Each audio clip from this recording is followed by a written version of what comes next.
우리 지난주에 증거한 말씀을 기초로 해서 우리 기도를 해주셔서 대단히 감사합니다. 하나님의 말씀 보겠습니다. 성경 말씀 마태복음 11장 16절에서 19절 말씀을 우리 함께 봉독하겠습니다. 이 세대를 무엇으로 비유할까? 비유하건대 아이들이 장터에 앉아 제 동물을 불러 이르되 우리가 너희를 향하여 피리를 불어도 너희가 춤추지 않고 우리가 슬피 울어도 너희가 가슴을 치지 아니한다 함과 같도다. 요한이 와서 먹지도 않고 마시지도 아니하며 그들이 말하기를 귀신이 들렸다 하더니 인자는 와서 먹고 마시며 말하기를 보라 먹기를 탐하고 포도주를 즐기는 사람이요 세리와 죄인의 친구로다 하니 지혜는 그 행한 일로 인하여 옳다함을 얻느니라. 아멘. 지금까지 몇 달 동안 그 에베소서를 중심으로 해서 말씀을 전거했습니다. 제가 5월 첫째 주와 둘째 주는 그 안식년 휴가를 얻어서 한국을 나가는데 갔다 와서 셋째 주부터는 그 사도행전을 중심으로 해서 한 1년 동안 사도행전을 말씀을 강론하겠습니다. 오늘 주일과 다음 주일에는 복음서를 중심으로 해서 말씀을 전가하겠습니다. 여러분이 천국에 가서 그 예수님 만나면은 제일 처음에 어떻게 인사할 것 같아요? 우리 인사하는 식으로 하면은 예수님 만나서 뭐라고 인사를 해요? 사람들이 이렇게 인사한대요. 그간 말씀 많이 들었습니다. 그렇게 인사한대요. 예수님에 대한 말씀은 우리가 매주일 들었죠. 사람이 좋아서 웃을 때에 건강하여진다는 것은 우리가 상식적으로 이제 다 알고 있습니다. 그래서 옛말에 일소 일로 그런 말이 있죠. 한 번 웃을 때마다 젊어지고 한 번 노할 때마다 늙어진다. 그런 말이죠. 의사들은 이렇게 지금까지 연구한 결론을 이렇게 발표했습니다. 사랑할 때 나오는 도마핀, 그다음에 웃을 때 나오는 엔돌핀, 평안할 때 나오는 세로토닌, 그다음에 기쁠 때 나오는 다이돌핀, 그렇게 정의했습니다. 이런 것들은 우리 몸에서 나오는 자가 면역체로 그 만성 치료제가 된다는 것이죠. 이런 호르몬은 생명 에너지를 창출해 가지고 우리 몸에 있는 백혈구를 건강하게 만듭니다. 그래서 백혈구가 건강해지면은 외부에서 들어오는 어떤 병균도 다 잡아먹기 때문에 병에 걸리지 않는다는 것이죠. 그래서 암세포도 이길 수 있다는 것입니다. 자, 우리가 진리를 깨달을 적에 우리 안에 기쁨이 있다고 그랬어요. 그래서 다이돌핀이 나오죠. 진리를 깨달은 기쁨은 우리의 영이 빛을 발하게 되고 회개의 눈물은 우리의 영을 맑고 깨끗하게 만듭니다. 또 우리가 서로 사랑하라 성경에 그랬죠. 사랑하면은 도마핀이 나온다고 그랬어요. 또 성령이 주는 평안이 우리에게 임하면은 세로토닌이 나온다고 그랬어요. 또 성경에 항상 기뻐하라 그러면은 우리 안에서 다이돌핀이 나오게 됩니다. 그런데 반대로 우리가 화를 내게 되면은 아드레날린 호르몬이 나온다고 그랬습니다. 아드레날린이 너무 많이 나오게 되면은 면역체를 약하게 만들고 병에 쉽게 걸리게 되고 암세포를 다스리지를 못한다고 그럽니다. 그래서 우리가 건강하려면은 항상 웃어야 되고 항상 감사해야 되고 항상 성령이 주는 평강이 우리에게 있어야 되는 것이죠. 제가 한 30여 년 전에 미국에 처음 왔습니다. 이민을 왔죠. 처음에 스트레스를 굉장히 받았어요. 가족에 대한 책임감도 있죠. 또 그때는 신분 문제도 해결 안 됐죠. 또 경제 문제도 있죠. 뭐 이런 것이 그냥 스트레스를 주었습니다. 근데 대학교에서 영어 이제 ESL 과정을 공부하고 있는데 그 영어도 처음에는 무척 스트레스를 받았어요. 그런데 어느 날 그 ESL 강사의 와이프가 수업 시간에 깜짝 방문을 했는데 아주 얼굴에 그저 분장을 하고 이상한 꽃갈 모자를 쓰고 학생들 앞에 섰어요. 그리고는 아주 쉬운 영어로 가지고 그냥 유머스럽게 웃기는데 제가 다 이해를 했거든요. 너무너무 웃겨가지고는 거기 있는 학생들이 전부 다 하하하하 하고 막 웃었어요. 그런데요, 웃는 그 순간에 내가 여름날 더운 날에 생수를 마시면 시원하잖아요. 그런 것처럼 내 속이 시원해지는 것을 느꼈어요. 아, 그때 제가 깨달은 것이 야, 웃으면은 스트레스가 해소되고 웃으면은 건강해지는구나. 제가 그걸 깨달았습니다. 어린 나이일수록 잘 웃고 잘 웁니다. 이 갓난아기는 하루에도 뭐 수십 번 웃습니다. 그냥 그 앞에 가서 손만 이렇게 해도 얼굴을 환하게 웃게 되는 것이죠. 또 청소년들 잘 웃습니다. 그러나 성년이 되어 갈수록 웃음도 잃고 눈물도 잃어버립니다. 가슴이 메말라가지고 삭막해집니다. 그러다가 노인이 되면은 웃음과 눈물이 아주 메말라 버립니다. 노인들은 인생을 살면서 산전수전 다 겪었습니다. 그러는 중에 감정까지도 메말라지고 굳어지고 마음이 다쳐버렸습니다. 노인은 잘 웃지 않지요. 노인은 또 잘 울지도 않아요. 노인이 운다면은 남편을 잃고 우는 청상 과부의 울음보다 더 뼈아픈 눈물인 것이죠. 여자분들은 가끔 보면은 웃을 적에 이 눈가에 주름이 지는 것을 막기 위해서 이렇게 해가지고 웃는 것을 보았습니다. 자, 우리 사람의 얼굴에는 약 80종류의 그 얼굴로 가는 그 근육이 있답니다. 그런데 그 사람마다 그 근육을 사용하는 양이 다르다고 그래요. 자, 얼굴 근육은 이 뼈와 상관이 없이 자유롭게 움직일 수 있는 것이 특징이 있습니다. 그래서 얼굴 근육을 이용해 가지고 얼굴이 다양한 표정을 잘 만들어내죠. 뭐 좋아하는 표정, 또 눈웃음을 짓는 표정, 또 반가운 표정, 또 싫은 표정, 또 괴로운 표정, 또 어이없다는 그런 표정, 놀란 표정, 슬픈 표정, 기가 막히다는 표정, 이게 다 얼굴에 다 나타나거든요. 그래서 얼굴은 이런 표정들을 잘 지어냅니다. 근데 어떤 처녀가 결혼하기 위해서 이 맞선을 보는데 이 볼 때마다 딱지를 맞았습니다. 외모는 누가 보든지 공인할 만큼 예쁜데 자기도 자신이 얼굴이 예쁘다고 자부하고 살았는데 선을 보면은 남자가 싫다는 겁니다. 그래서 어느 전문가 상담가에게 가서 상담을 했습니다. 상담을 한 결과가 이렇게 나왔습니다. 당신은 얼굴은 예쁜데 웃음이 없어서 아주 냉정하게 보입니다. 그러니까 사람을 대할 적에 웃는 얼굴로 대하십시오. 그렇게 상담을 받았습니다. 그러고 보니 자기는 지금까지 살아오면서 웃어본 경험이 없습니다. 그래서 이 처녀는 결심을 했습니다. 내가 다음 선 볼 적에는 꼭 웃으리라. 그래서 드디어 선을 보는데 마음 먹고 상대방 앞에 가지고 앞에서 활짝 웃었습니다. 그런데 이제껏 웃지 않았다가 갑자기 웃으니까 그만 얼굴 근육이 갑자기 마비가 돼가지고는 입술에서 경련이 부르르 일어났습니다. 이것을 본 남자는 그만 커피를 마시다가 커피잔을 놓고 도망가 버리대요. 사람을 웃기는 방법이 첫째는 그 기지라고 그러죠. 윗도가 있어야 됩니다. 두 번째는 코믹이 있어야 됩니다. 세 번째는 유머라고 그래요. 그런데 이 윗도, 이 기지가 있는 사람은 어떤 상황에서도 재치 있게 잘 응수를 해서 웃게 만듭니다. 그래서 노련한 외교관은 이러한 기지를 잘 사용한다고 그럽니다.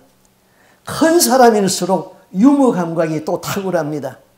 유대인들의 특징은 유머가 많다고 그럽니다. 그래서 탈무드는 하나님을 기쁘시게 하려면 고아를 웃기게 하라, 그런 말도 있습니다.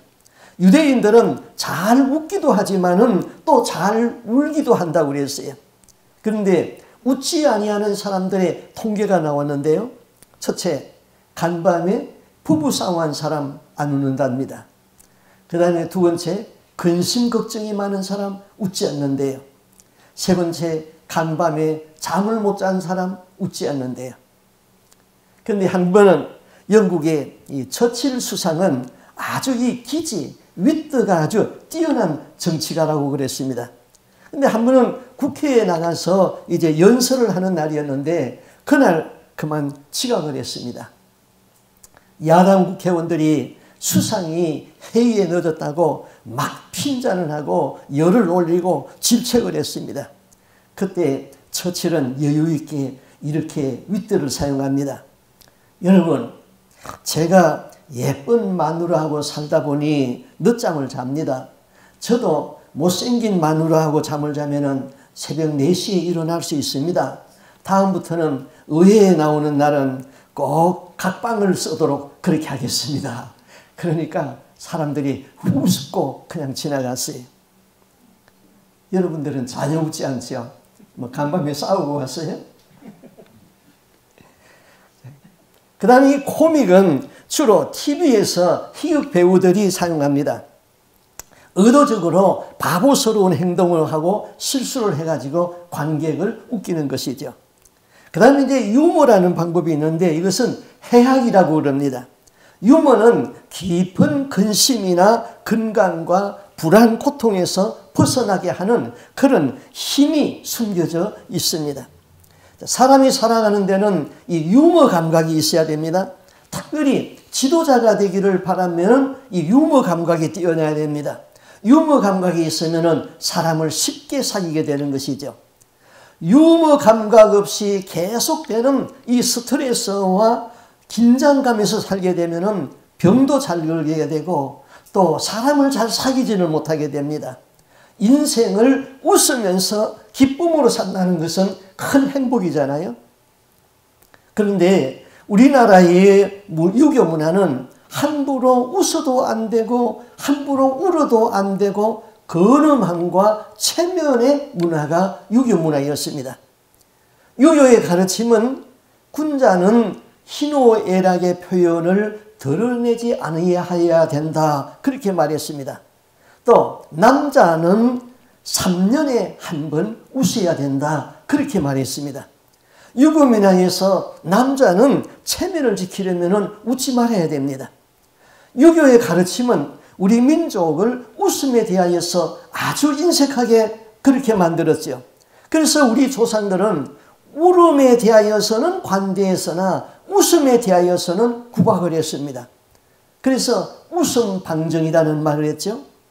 또 사람이 웃으면 시럽게 웃기는, 그렇게 또 핀잔을 했습니다.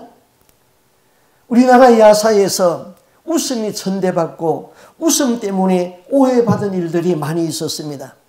그래서 어느 산촌집에 며느리가 있었는데 그녀가 우물가에 나가가지고 빨래를 했습니다. 근데 지나가는 길손이 목이 말라서 빨래하는 여인에게 물 좀 한 그릇 달라고 그랬습니다. 이 여인은 샘에서 바가지로 물을 퍼가지고 거기다가 부더나무 잎 하나를 띄웠습니다. 그리고 두 손으로 웃으면서 주었습니다.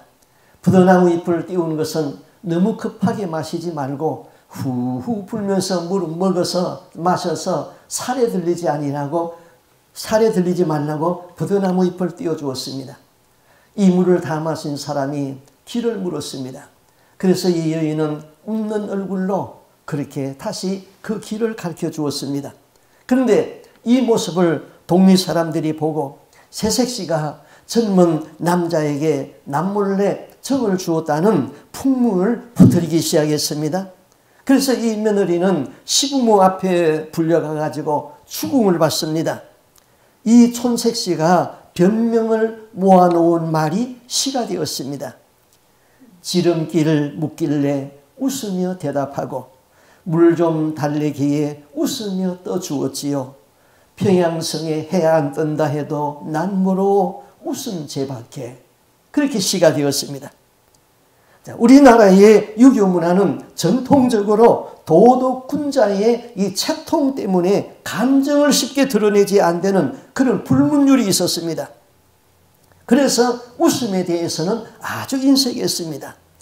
또 시조에는 이런 시가 있지요. 가만히 웃자하니 소인의 행실이요. 허허 웃자니 요란히 여길세라. 웃음도 시비가 많으니 잠깐 참아보리라. 자, 유대인들과 우리 민족은 비슷한 점이 많습니다. 지정학적으로 같은 고난의 민족인 것입니다. 우리 민족은 유사 이래에 외군의 침략, 외적의 침략을 1200번 받았다고 기록에 남아 있습니다. 많은 순환을 받다 보니까 웃음 대신에 한을 남겼습니다. 그러나 유대인들은 고난을 받을수록 웃음도 후손들에게 전하여 주었는데 그것이 탈무드라는 지혜를 낳았습니다. 유대인들이 속담에는 이런 말이 있습니다. 한바탕 배꼽 잡고 웃으라. 그리하면 길이 열리리라. 배고프면 노래를 불러라. 마음의 상처를 받았다면 웃으라. 그들은 고통이 깊을수록 유머를 주고받으면서 서로를 위로하고 격려했던 것입니다. 나치의 유대인 학살을 기록한 책이 지옥의 웃음이라는 책입니다. 그 책에서 이렇게 말했습니다. 유대인들은 살육의 현장에서 매일 즐거운 이야기를 나누며 절망을 극복하였다. 그리고 2차 대전이 끝남으로 유대인의 웃음의 전성기는 끝났다. 그렇게 기록했습니다. 웃으면 지혜가 보입니다. 근심하고 걱정하기 시작하면 지혜가 가리워집니다. 분노하면 지혜는 전혀 보이지 아니하고 앞이 캄캄해지는 것입니다. 고도의 문화를 가진 민족일수록 유머 감각이 발달되어 있습니다. 그래서 여유가 있고 웃음이 있습니다. 그러나 문화가 저급할수록 폭력 문화가 난무한 것입니다. 웃으면 지혜가 나옵니다. 근심이나 걱정 그리고 염려하는 데에서는 참 지혜가 나오지 않는 것이죠. 이 시대에는 유머가 있는 사람이 인정받는 시대입니다. 현대의 기업 경영에 있어도 유머 경영이라는 말이 새로운 경영의 자리를 잡았습니다. 신나고 재미있는 유머 경영이 각광을 받고 있습니다. 왜냐하면 딱딱하고 관료적인 조직보다는 재미있고 또 조직이 있는 그런 웃으며 사는 일하는 데서 생산성이 높아지기 때문이죠. 사람은 웃을 때 웃고 울을 때 같이 울으라고 그랬죠. 자, 모세가 바구니에 담겨져서 나일강에 버려졌습니다. 강물에 떼내려 가다가 갈대밭 사이에 걸렸습니다. 그때 마침 바로의 공주가 발견하고 그 바구니 뚜껑을 열었죠. 그때 아기 모세는 응아하고 울고 있었습니다. 공주는 그 울고 있는 아기를 볼 적에 모성애가 발동했습니다. 그래서 바로의 공주는 그 우는 아기를 품에 안았죠. 그런데 바로의 공주가 모세를 보는 순간에 그때 모세는 울어야 했습니다. 만약에 그때 모세가 웃었다면 모세는 죽었을 것입니다. 우리가 신앙생활을 잘한다는 것은 울을 때 울고 웃을 때 웃는 것이죠. 웃지도 아니하고 울지도 않는 사람은 비판거리를 만들어냅니다. 자, 여인이 낳은 자 중에 가장 큰 자는 세례 요한이라고 성경은 그랬습니다. 요한은 예수님의 가는 길을 평탄하게 하는 사명을 가지고 왔습니다. 그는 나신인으로 성장했습니다. 술을 마시지 아니하고 몸에 칼을 대지 아니하고 금식하며 경건 생활을 했습니다. 그에게 성령이 임재했지요. 그는 광야에 나가서 외쳤습니다. 광야에서 수양했습니다. 거기에 들판에 뛰어다니는 메뚜기를 잡아먹고 벌들이 쳐놓은 야생꿀을 먹으면서 그리고 그가 입고 있는 옷은 지나가는 약대가 죽은 것 그 가죽을 벗겨서 그 가죽을 옷으로 하고 혁대를 하고 입었습니다. 그는 민중을 향하여서 이렇게 외쳤지요. 회개하라. 회개하라고 외쳤습니다. 그의 말을 듣고 수많은 백성들이 나와서 그 앞에 회개하고 세례를 받았습니다.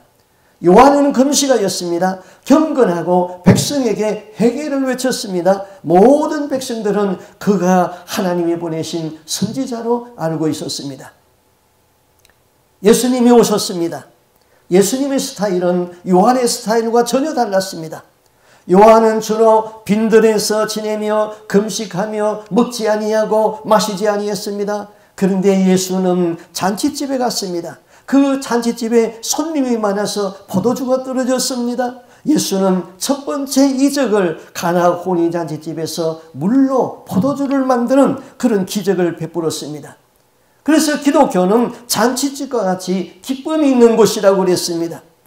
예수님은 당시 아무도 상대하지 아니하는 세리들과 어울려서 먹었습니다. 거리낌없이 사람들을 만났습니다. 죄인들을 만났습니다. 가난한 자들과 함께 있었습니다. 그의 주위에는 병자들이 끊임없이 찾아왔습니다. 문둥이, 절뚝발이, 소경, 안전뱅이, 기머거리, 귀신 들린 자, 그야말로 사회에서 버려진 사람들과 만나고 그들의 병을 고쳐주고 그들의 아픔을 함께 했습니다. 민초들의 배고픈 서름을 잘 알았습니다. 그래서 오병이어의 이적을 일으켜가지고 베세다 들녘에서 5,000명을 먹이는 이적을 베풀기도 했습니다. 그러자 못마땅한 바리새인들은 예수에 대하여서 네거티브 전략을 펴고 이렇게 비난했습니다. 저는 먹기를 탐하는 자요 죄인의 친구로다 그랬습니다. 예수님은 이들에 대하여서 이렇게 반응을 했습니다. 요한이 와서 먹지도 아니하고 마시지도 아니하니까 저희들이 말하기를 저는 귀신 들렸다 하더니 인자는 와서 먹고 마시며 말하기를 보라 먹기를 탐하며 포도주를 즐기는 사람이요 세리와 죄인의 친구로다 하니 지혜는 그 행한 일로 인하여 옳다함을 얻느니라. 내가 이 세대를 무엇으로 비유할꼬? 비유컨대 아이들이 장터에 앉아서 제 동무들을 불러가지고 가로되 우리가 너희를 향하여 피리를 불어도 너희는 춤을 추지 아니하고 우리가 애곡하여도 너희는 가슴을 치지 아니함과 같도다. 울지도 아니하고 웃지도 않는다는 것이죠. 울지도 아니하고 웃지도 아니하는 사람, 이래도 싫고 저래도 싫고 어떻게 하든지 꼭 시비거리를 만들어 놓고 만들어냅니다. 세례 요한은 먹지 않으니까 귀신 들렸다 하고 예수는 먹으니까 먹기를 탐하는 자라고 그랬습니다. 우리는 울든지 웃어야 됩니다. 우리는 죄로 인하여서 울든지 사명에서 울든지 아니면은 하나님이 주시는 은혜가 너무나도 기뻐가지고 웃어야 하죠. 참 경건은 우는 자와 함께 우는 것이고 그들의 아픔과 함께 같이 아파하고 고통을 함께 나누는 것이고 그들이 기뻐하는 때에 같이 기뻐하고 즐거워하는 것이죠. 그래서 로마서 12장 15절에 이렇게 말합니다. 즐거워하는 자들과 함께 즐거워하고 우는 자들과 함께 울어라. 우리가 예수를 잘 믿는다는 것은요. 첫째는 울어야 됩니다. 무엇 때문에 울어야 됩니까? 우리의 죄 때문에 울어야 되는 것이죠. 죄가 있으면 복을 받을 수가 없습니다. 죄가 있으면 기도의 응답이 안 됩니다. 죄가 있으면 죄책에 눌려서 기쁨이 없습니다. 죄는 심판을 불러옵니다. 죄를 끌어안고는 천국에 들어갈 수가 없습니다. 예수님은 그래서 산상수훈에서 애통하는 자는 복이 있나니 저희가 위로를 받을 것입니다 그랬죠. 여기서 애통한다는 말은 죄로 인하여서 우는 자가 복이 있다는 것입니다. 이사야 선지자는 그 백성을 향하여서 이렇게 외쳤습니다. 우리 이사야의 말씀은 너무 중요하니까 한번 같이 읽어볼까요? 이사야 22장 12절에서 14절 말씀입니다. 같이 읽겠습니다. 그날에 주 만군의 여호와께서 명령하사 통곡하며 애곡하며 머리털을 떠드며 굵은 배를 띠라 하였거늘 너희가 기뻐하며 즐거워하여 소를 죽이고 양을 잡아 고기를 먹고 포도주를 마시면서 내일 죽으리니 먹고 마시자 하는도다. 만군의 여호와께서 친히 내 귀에 들려 이르시되 진실로 이 죄악은 너희가 죽기까지 용서하지 못하리라 하였느니라. 주 만군의 여호와의 말씀이니라. 하나님은 그들의 죄를 보면서 너희는 울어라, 너희는 애통하라, 너희는 상복을 입고 죄에 앉아서 울어라, 머리를 뜯으면서 하나님 앞에 죄를 회개하라 그러는데, 이 사람들은 먹고 마시고 즐거워하자 그렇게 말했습니다. 울어야 할 때 울지 아니하는 그 죄는 너희들이 죽기까지 용서함을 받지 못한다 그랬습니다. 애통이 없고 회개가 없는 사람에게는 사죄의 은총도 없는 것입니다. 또 시편 32편 1절 2절에는 허물의 사함을 얻고 그 죄의 가리움을 받은 자는 복이 있도다 그랬습니다. 마음에 간사가 없고 여호와께 정죄를 당하지 아니하는 사람은 복이 있도다. 애통하면은 왜 복이 있습니까? 죄를 슬퍼하며 눈물 흘리는 자는 죄 용서함을 받기 때문이지요. 죄에 대하여서 애통이 없다면 회개도 없고 죄 용서도 없습니다. 죄를 용서받지 못하면 뼈가 쇠하는 아픔이 있다고 그랬습니다. 죄값으로 진노를 당해야 됩니다. 예수님이 십자가를 지고 골고다로 갈 적에 많은 여인들이 그 뒤를 따라가면서 울었습니다. 예수님은 발걸음을 멈추고 그들을 향하여서 이렇게 말합니다. 예루살렘의 딸들아, 나를 위하여서 울지 말고 너희와 너희 자녀들을 위하여서 울어라 그랬습니다. 우리는 자기 자신에 대하여서 애통해야 됩니다. 더 나아가서 내 자녀들을 향하여서 울어야 되는 것입니다. 다른 사람을 위하여서 애통하는 사람은 복이 있다고 그랬습니다. 남편을 위하여서 아내가 대신 눈물을 흘리면 그 남편이 회개하고 돌아옵니다. 자식을 위하여서 부모가 애통하면 그 자식이 하나님 앞으로 돌아옵니다. 그러므로 눈물의 자식은 망하지 않는다 그랬습니다. 가문에 내려오는 저주를 인하여서 애통하면 그 저주가 끊어집니다. 우리는 분단된 민족을 향하여서 애통할 적에 조국의 통일이 올 것입니다. 교회를 향하여서 애통할 적에 그 교회는 기도의 능력을 얻게 되는 것이죠. 요즘의 세상은 고발자가 많습니다. 나는 잘못이 없는데 이렇게 된 것은 다 너 때문이라는 것이죠. 아내는 남편을 원망합니다.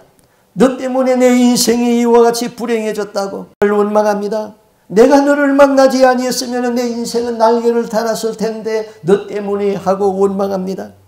백성들은 정치가들 때문에 나라가 이 모양이 되었다고 위정자를 성토합니다. 야당은 여당 때문에 나라가 이 모양이라고, 여당은 야당 때문에 민생을 생각하지 아니하고 반대를 위한 반대를 한다고 합니다. 회사는 귀족 노동자들 때문에 회사가 망한다고 그럽니다. 노동자는 악덕 기업주 때문에 일할 맛이 안 난다고 그럽니다. 다 너 때문이지 나 때문은 없습니다. 그러나 내가 얼마나 애통했는가, 내가 자식을 위하여서 얼마나 눈물을 흘리고 기도했는가, 내가 나라를 위하여서 얼마나 눈물을 흘리며 기도했는가, 내가 교회를 위하여서 얼마나 눈물을 흘리며 기도했는가, 내가 조국을 위하여서 얼마나 눈물을 흘리며 기도를 했는가. 이렇게 애통하면은 하나님으로부터 위로를 받는다 그랬습니다. 시편 126편 5절 6절에 눈물을 흘리며 씨를 뿌리는 자는 기쁨으로 단을 거두리로다. 정령 기쁨으로 그 단을 가지고 돌아오리라. 성령은 위로의 영이라고 그랬습니다. 성령은 애통하는 자를 위로하시는 영입니다. 땅에서 애통하면은 반드시 하나님의 나라에서 그 눈에 눈물을 다 씻겨주신다고 그랬습니다. 계시록 7장 17절에 이는 보호자 가운데 계신 어린 양이 저희의 목자가 되사 생명수 샘물로 인도하시고 하나님께서 저희 눈에서 모든 눈물을 씻어주실 것임이니라. 하나님은 애통하는 자의 눈물을 헛되게 하지 않습니다. 눈물로 씨를 뿌리면 기쁨으로 단을 가져옵니다. 눈물 뿌리면서 기도하면은 눈물과 한숨이 변하여 기쁨이 되게 하십니다. 애통하는 자는 성령의 위로를 받는다고 그랬습니다. 애통하는 자는 반드시 위로를 받게 되어 있는 것이죠. 우리는 먼저 울어야 할 때 울어야 되는 것이죠. 그 다음 두 번째는 우리가 복을 받고 기뻐서 웃어야 되는 겁니다. 성경에 보면은 예수님의 삶은 다른 사람을 웃음으로 축복으로 가득하게 만든 사람입니다. 예수님은 그리낌 없이 사람을 만났습니다. 죄인들을 만났습니다. 가난한 자들과 함께 있었습니다. 그의 주위에는 병자들이 끊임없이 찾아왔습니다.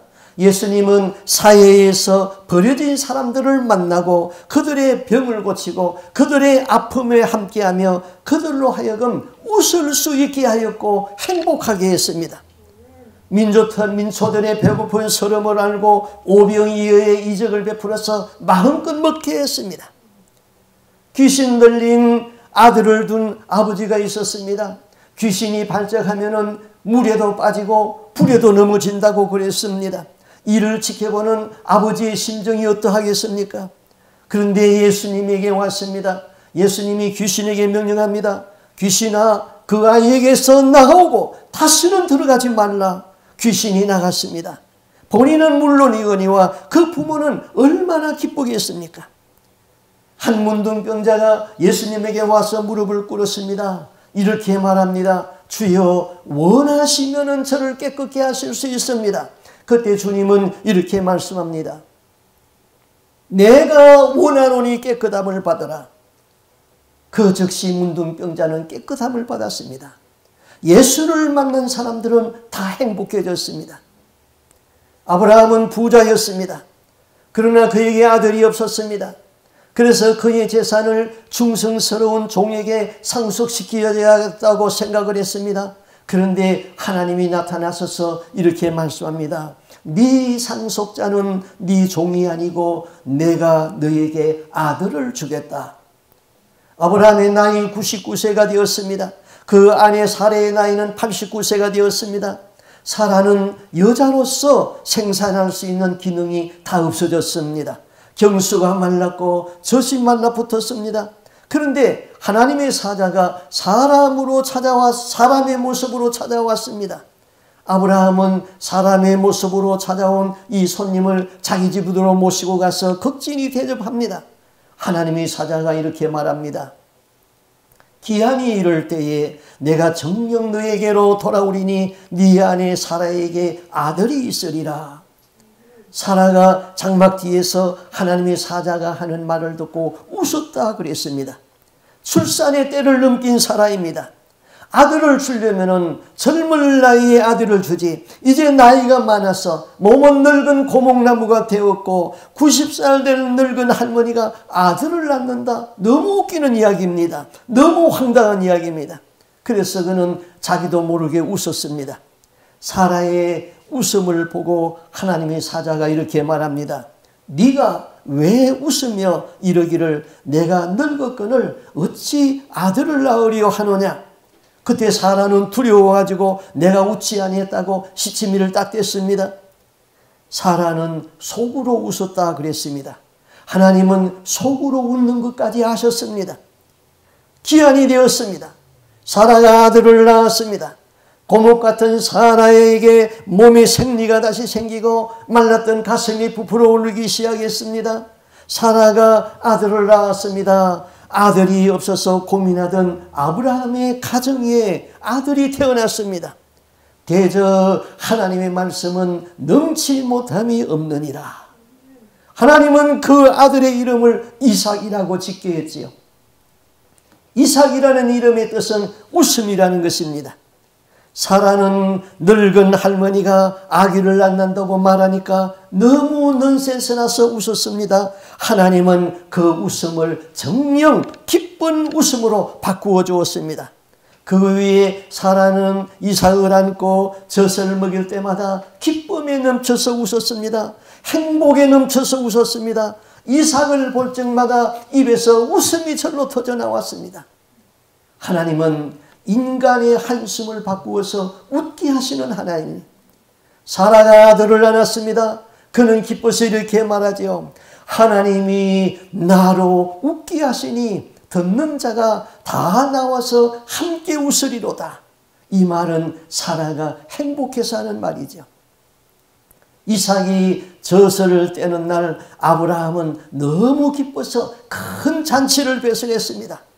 하나님은 우리로 하여금 웃게 하시는 하나님, 하나님은 우리로 하여금 웃음이 가득 차게 하는 하나님이십니다. 우리가 예수를 믿는다는 것은 많은 받은 복이 너무나도 감사해서 웃음이 나와야 되는 것이죠. 예수 믿는다는 것은 받은 은총 다 말할 수 없어가지고 찬송과 감사가 나오는 것이죠. 그것이 예수 잘 믿는 거예요. 시편 119편 135절에 주의 얼굴로 주의 종에게 비치시고 주의 율례로 나를 가르치소서. 이 말씀을 공동번역 성경에서는 이렇게 번역했습니다. 당신의 종에게 웃는 얼굴로 보이시고 당신의 뜻을 가르쳐 주옵소서. 우리가 복을 받아서 웃으려면 강도짓하고 웃을 수가 없잖아요. 다른 사람을 속이고 웃을 수가 없잖아요. 죄짓고 웃을 수가 없잖아요. 하나님이 나를 볼 적에 웃는 얼굴로 보게 해야 되는 것이죠. 주의 율례로 나를 가르치소서. 하나님의 말씀을 배우고 하나님의 뜻을 알고 그 뜻을 행할 때에 하나님이 우리를 웃는 얼굴로 봐주시는 것이죠. 우리 스바냐 3장 17절 말씀 한번 같이 읽어보겠습니다. 너의 하나님 여호와가 너의 가운데에 계시니 그는 구원을 베푸실 전능자이시라. 그가 너로 말미암아 기쁨을 이기지 못하시며 너를 잠잠히 사랑하시며 너로 말미암아 즐거이 부르며 기뻐하시리라 하리라. 자, 이 말씀을 공동번역에서는 쉽게 이렇게 번역했습니다. 너를 구해내신 용사 네 하나님 야훼께서 네 안에 계신다. 너를 보고 기뻐 반색하시리니 사랑도 새삼스러워라. 명절이라도 된 듯 기쁘게 더듬실 춤을 추리로다. 우리가 하나님 앞에 회개하고 돌아갈 적에 하나님은 맨발로 뛰어나오십니다. 우리가 영적 싸움에서 승리했을 적에 하나님은 기뻐서 웃습니다. 잘했다. 칭찬하십니다. 내가 믿음을 지키고 믿음을 행할 적에 하나님은 기쁨을 이기지 못하여서 더듬실 춤을 주신다는 것이지요. 시편 30편 11절에는 주께서 나의 슬픔을 변하여 춤이 되게 하시며 나의 베옷을 벗기고 기쁨으로 띠띠우셨도다.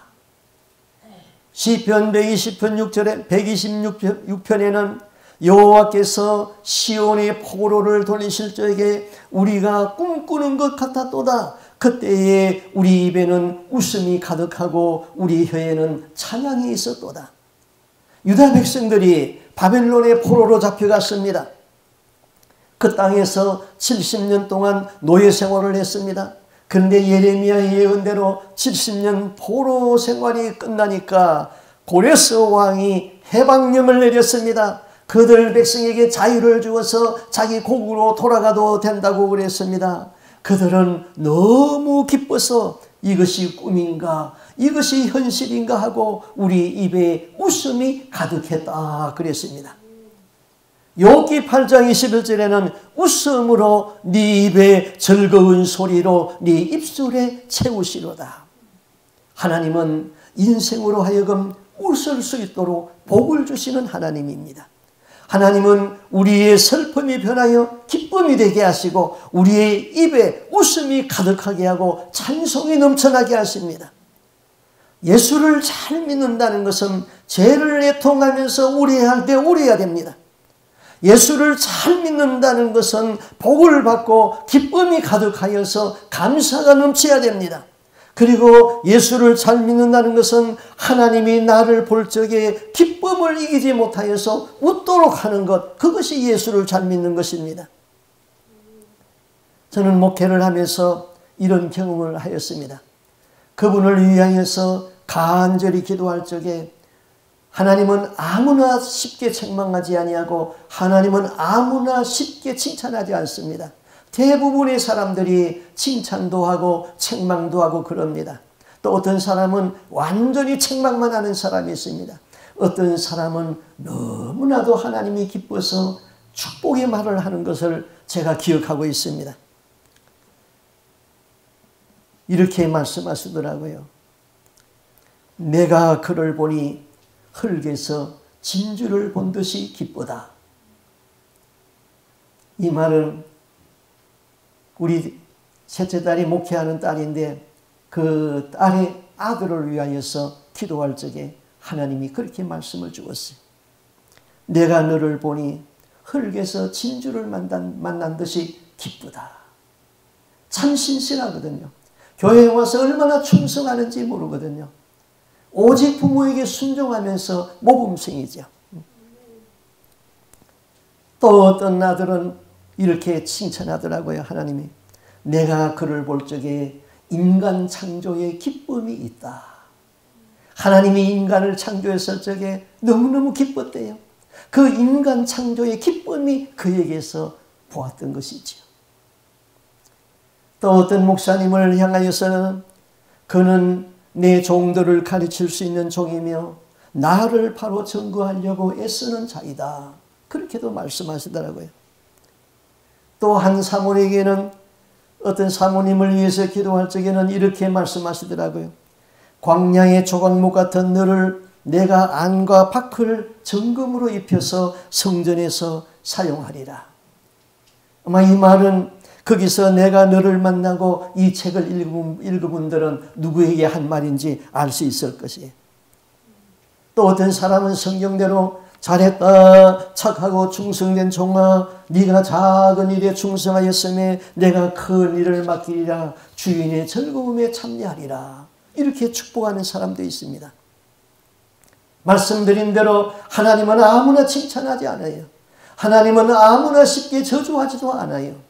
그러나 우리가 신앙생활을 잘 한다는 것은 하나님으로부터 하나님이 웃을 수 있도록 하는 것, 하나님으로부터 칭찬을 받을 수 있는 것, 그것이 바로 신앙생활을 바르게 잘하는 것입니다.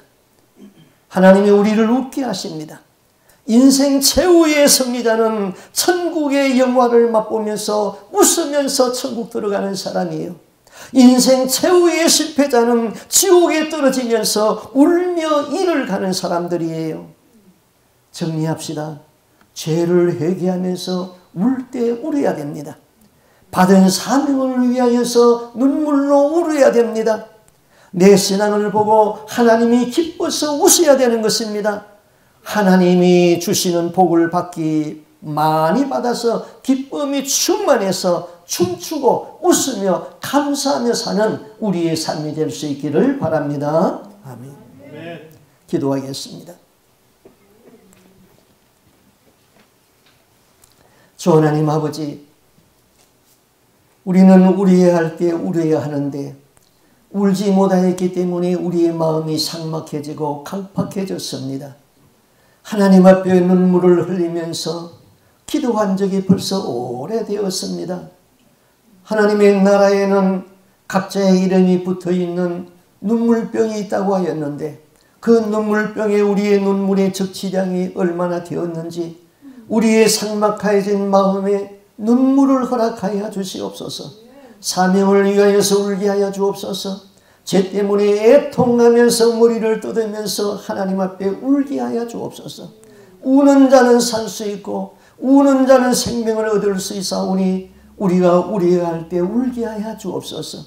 예루살렘 골고다를 향하여서 십자가를 지고 갈 적에 많은 사람들이 따라가며 많은 여인들이 울었다고 그랬습니다.